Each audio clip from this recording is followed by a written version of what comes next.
Mr. Hartmann, as the chairman of the board of the International Committee Slobodan Milosevic, you arrived to Belgrade to take part in the public event marking 10th anniversary of his murder. Thank you. What would be your thoughts about occasion?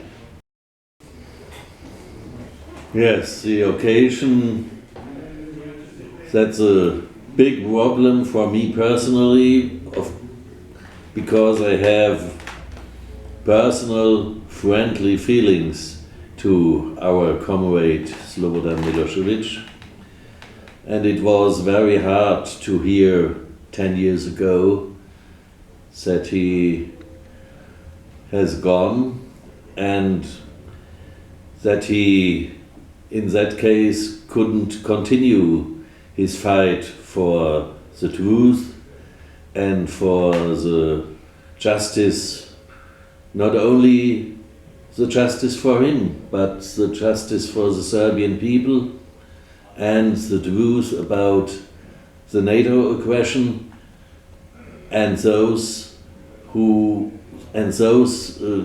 criminals who are just not punished for that, which are never held responsible, as they are not held responsible up to today for his death in the Hague prison. We know that prison was used by the Nazis before 1945, where they imprisoned political prisoners as NATO do it today. We know that it was a false tribunal. It was set up by the Security Council, which has no right to do that regarding the UN Charter. Only the Assembly of the United Nations have the right to set such a juridical court, and therefore it was only a phony court, which false charges, and what Slobodan Milosevic has done is the same what Georgi Dimitrov did when he was in Berlin in the court of the German fascists, and he switched the situation that he now was the one who took the NATO criminals on that situation that they had to say what they have done. He was not convicted, of course not. There were no crimes from the Serbian side, and therefore the only way out for the NATO criminals was his death, because then they couldn't lose the case, and therefore they refused medical treatment, appropriate medical treatment. There were many appeals to release him, and they already refused to do so. Even the last urgent appeal for medical treatment in Russia, a few days before he died. And up to now, up to today, there is no inquiry about the circumstances of his death, and that says all. The question of the motives is very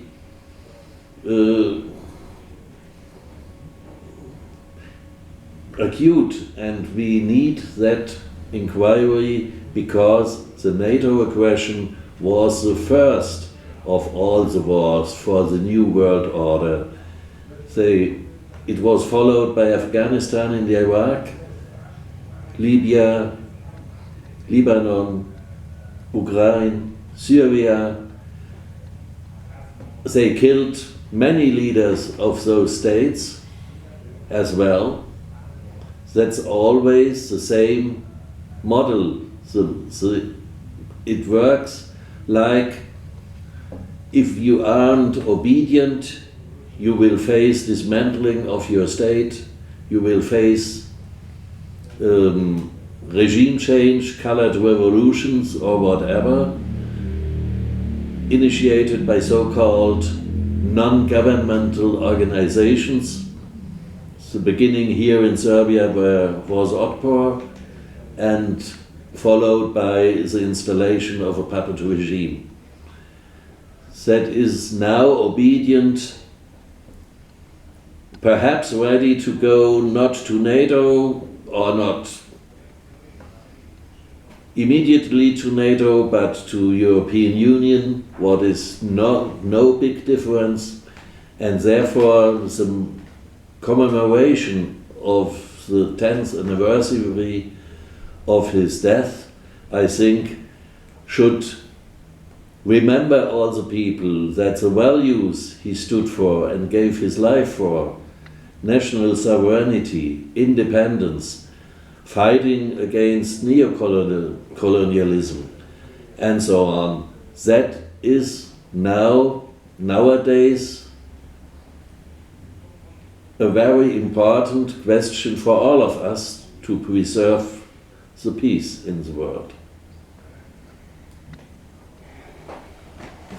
Did the International Committee perform any other action for this anniversary?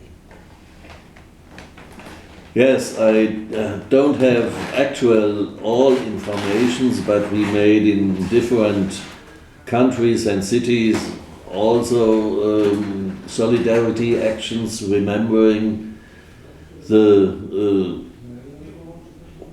struggle of Slobodan Milosevic.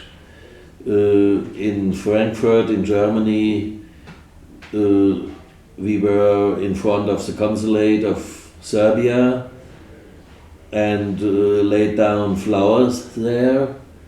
The reaction of the persons of the consulate was a little bit strange after our people went away. They took the flowers away. And the main other action was in The Hague, in front of the so-called International Tribunal. We were there with a few people and a big transparent with the text "NATO kills by bombing" and his tribunal kills by refusing medical care. I think it was a minimum what has to be done in front of the responsibles of his death and at that important day. How do you see the present situation in Europe and the world? Yes, I think the situation is not good. We have crisis, economic crisis. We have the problem with those who are fleeing from their countries, and we have increasing military problem with new wars, as I have told you. The problem that the USA wanted to make a coup d'etat in Kiev, they succeeded with fascists. In the same year we had the 70th anniversary of liberation from German fascism, and it's the same model in Syria, where they want to make a regime change. But the difference to the years when they attacked Yugoslavia is that we now have a stronger Russia with partners in China and other BRICS countries, and they are a great help for all those who want to defend their national sovereignty, and therefore not all projects, not all things the imperialist states are dreaming about will fulfill. They aren't able to win their wars. They made destroyment, chaos in Libya, in Iraq, in Afghanistan. Nowhere they brought democracy or human rights. The situation is much, much better than it was before. Social security has gone. The interreligious tolerance has gone. They are building up terrorist groups which they can't now manage. And therefore it's a very big problem that the USA is always declaring that Russia would be the enemy, and therefore more military means are needed. With their new rocket bases in Eastern Europe, it's very clear that this is directed against Russia, and that will bring the danger of war nearer to us and all of us.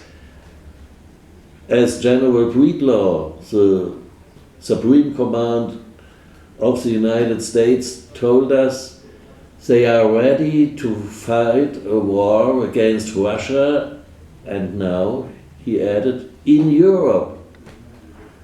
That's the actual situation, and the only thing we can do is explaining the public